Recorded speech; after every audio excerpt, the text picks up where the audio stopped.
There are important issues our African Muslims need to look into. Who is Allah? Where did the stone Muslims kiss during pilgrimage in Mecca come from? And why were those who insulted the Prophet assassinated if Islam is a religion of peace?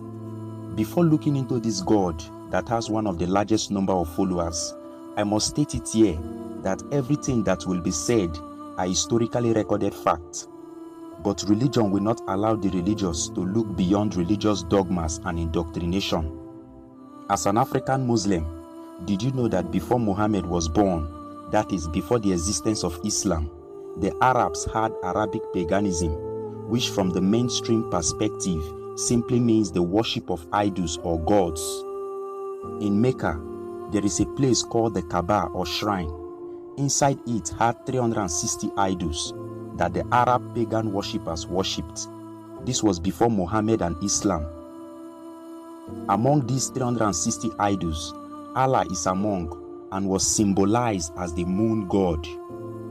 Around 610 AD, the Prophet Muhammad started his preaching of a one true God after he was visited in the cave by the angel Jibril or Gabriel to go into the world and preach the word of Allah. Muhammad went to his hometown Mecca to spread the words of Allah, but his people refused to accept his new belief. Scholars have argued that his people do not agree with him for saying Allah is the one true God, when in fact they had top gods before Allah in the Kaaba. They saw the action of the Prophet as blasphemous, and he fled to Medina, which is dominated by the Jews.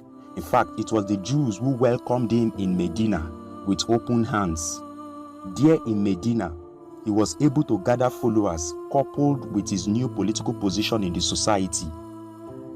The Prophet then marched towards Mecca, established the first jihad, and made Mecca the headquarters of Islam. Some scholars believe that this jihad paved the way for other jihad in Islam. All other idols or gods in the shrine were destroyed as Allah became the one true God. This shrine or Kaaba is the stone that is kissed by all Muslims going for pilgrimage in Mecca.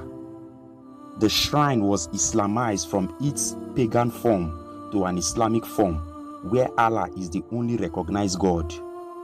Now, after the Prophet conquered Mecca, he was able to conquer other places.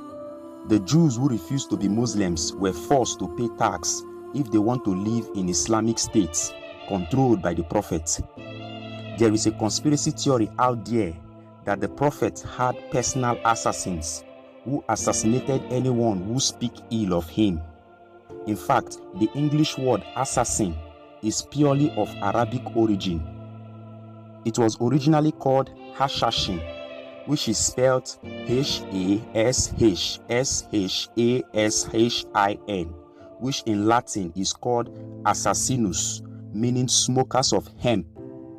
This was taken or smoked by the Muslims during the 7th century in order to receive enough energy to fight for Allah by killing non-Muslims and pagans. This is why Boko Haram terrorists in Nigeria kill and slaughter pregnant women. They do it as if they don't have human conscience. The spread of Islam was made faster not through peaceful evangelism, but through jihad, just as Christianity through Holy Inquisition and Crusade. For instance, there is a conspiracy theory that says an Arab woman named Asma Yazid, who had composed a poem to ridicule people who follow Prophet Muhammad for his bloody jihad, was assassinated by one of Muhammad's boys named Umar ibn. The poor woman was stabbed to death in her sleep for insulting the great prophets.